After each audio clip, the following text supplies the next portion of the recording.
Welcome to Kevin Deal Photography, where I take you on my journey through photography. On today's episode, I'm going to tell you why the Canon R8 is my ultimate full-frame travel camera.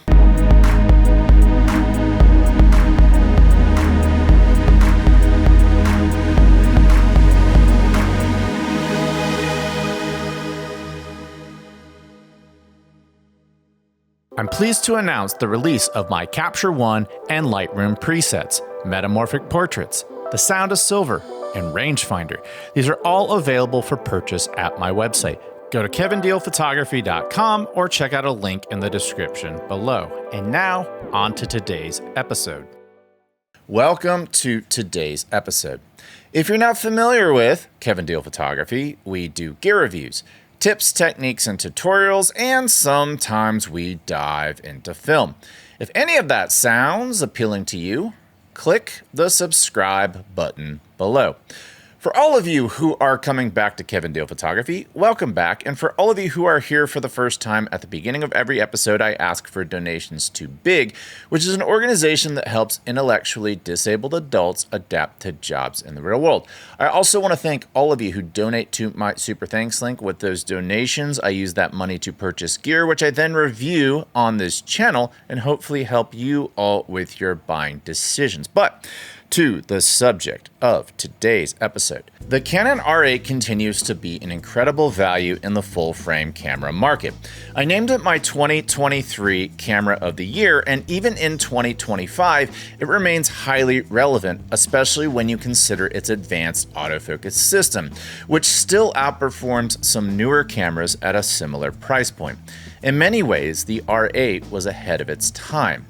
One of its biggest strengths is its size. For a full-frame camera, the R8 is surprisingly compact. Combine that with Canon's range of affordable f1.8 and f2.8 RF lenses, and you've got the foundation for a capable, lightweight travel kit that won't break the bank or your back. Of course, budget is relative. If you want the cheapest Canon travel setup, you'll want to explore APS-C models like the R50 or R10, along with their lowest cost RFS lenses. But that will come at the expense of a 1.6 crop, coupled with darker lenses and a sensor that doesn't perform as well in low light situations. Think about museums. But today's episode is about finding the best balance of quality, size, weight, and value. A setup designed to help you get great results without making photography feel like work while you're on vacation. This is the episode for the photographer who's searching for that unicorn vacation camera that puts professional features in a semi-pro camera. So, if you're in the market for an R8 or you own one and are looking to optimize it for vacation, stick around. And if you're wanting to check out my full review of the R8 or how I customize my buttons, I already made those videos and I'll leave a link in the description below. Let's get started. So why the Canon R8? The first reason, full frame sensor performance. The R8's full frame sensor captures more of the scene without a crop, which helps you tell a broader story. It also excels in low light conditions, perfect for places like museums thanks to its cleaner high ISO performance. That means you can often skip the need for in-body image stabilization, just bump up your ISO and you're good to go. That is what sets this camera apart from its smaller, cheaper APS-C siblings like the R50, R100, and R10. In great lighting, it's harder to tell the difference between full-frame and APS-C cameras, but once you get into poor lighting conditions, the differences become more obvious. I can shoot the R8 up to 12,800 before I even think about reaching for my noise reduction slider. The second reason, 24 megapixels is plenty. 24 megapixels is more than enough for high quality prints, up to 20 by 13 inches at 300 DPI, and is definitely enough for sharing on Instagram or Facebook. It also means smaller file sizes, so you can store more photos on a single SD card. Great if you don't offload every night. However, you should grab that laptop and offload your files every night. That's what I do.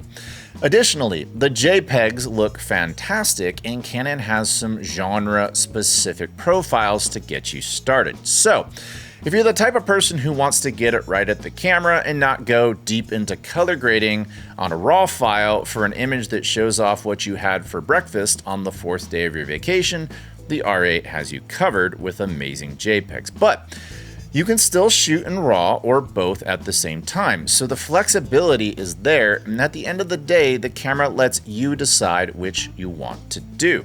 I personally assign a button to switch the resolution, that way I can shoot a JPEG for what I had for breakfast, but maybe I want a little more latitude if I'm capturing a high dynamic range image like a gorgeous sunset in Florence, Italy. The third reason why I love this guy for travel, it's compact and lightweight, as I have already mentioned.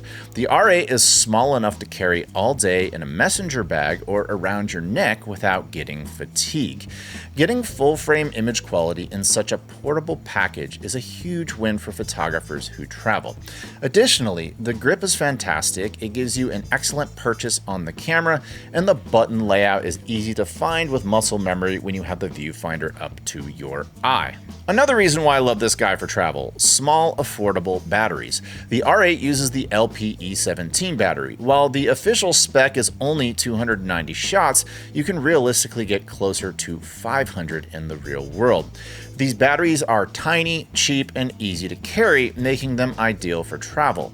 While the battery life of the R8 isn't its strong suit, I also think it isn't that big of a deal when traveling on vacation. Having 500 shots in my camera and another 500 in my pocket gives me 1,000 shots in a day. I don't usually exceed that many in a day while I'm trying to enjoy my vacation, but if you do, put another cheap battery in your other pocket. Another reason why the R8 is amazing for vacation is it has solid video capabilities. Paired with image stabilized lenses, the R8 delivers impressive handheld video. It shoots 4K up to 60 frames per second, oversampled from 6K, and supports Canon log for post-processing and color grading. Think about if you're in a once-in-a-lifetime moment capturing whales breaching and you want to execute a professional slow-motion shot with exceptional dynamic range. The R8 can absolutely do that. You could shoot that in log at 60 frames per second and half-time it and color grade it in post-production. It offers 10-bit 422 recording and has tools like zebras for dialing in the correct exposure. It's such a good video camera that I'm actually able to successfully match it with my much more expensive R5 footage in post-production. Another reason why the R8 is an excellent choice for travel is it has excellent lens options. Start with the RF 35mm f1.8 IS macro, an ideal all-around lens with image stabilization, not too much distortion, and close focus macro capabilities. I can use it to tell a story about where I am, who I'm with, and what we're doing. And then, because of its macro capabilities, I can go right up to a beautiful pastry in an Italian bakery to create amazing subject isolation, all on a lens with a small footprint. Next, if you can afford it, add the RF 24-105 f4 IS, which along with the 35mm could easily cover 95% of your vacation photography. These two lenses covered almost my entire trip to Italy.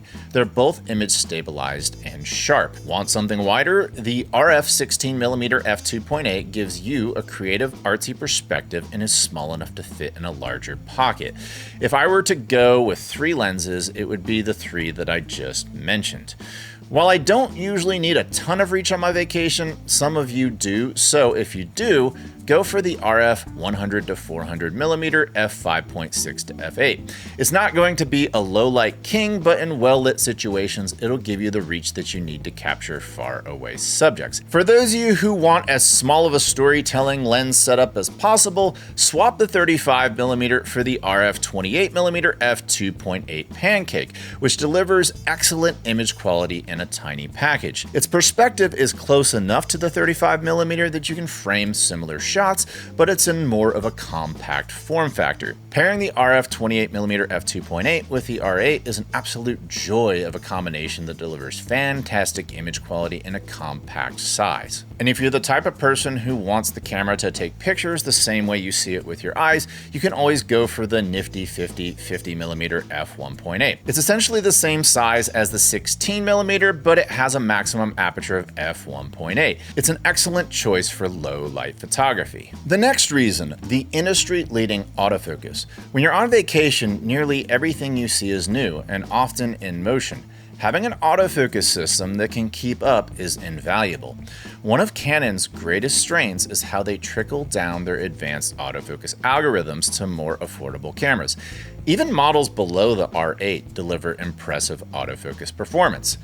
The system is also intuitive. Use one shot for still subjects. Use servo for moving subjects. Use AI focus when you're not sure and let the camera decide. Bonus tip, I assign the control ring on all of my RF lenses to cycle the focus area modes, and I map another button to IAF. If you want to know how I customize my buttons and dials on the R8, check out my link to that video in the description below. Next up, customizable controls. The R8 lets you customize nearly every button to do exactly what you want it to do. This means you can tailor the camera to your shooting style, reducing the time you spend digging through menus. If you want to map certain controls to specific areas for muscle memory or keep your focus on composition instead of settings, the R8 makes this possible. It's a creative tool that adapts to you, not the other way around.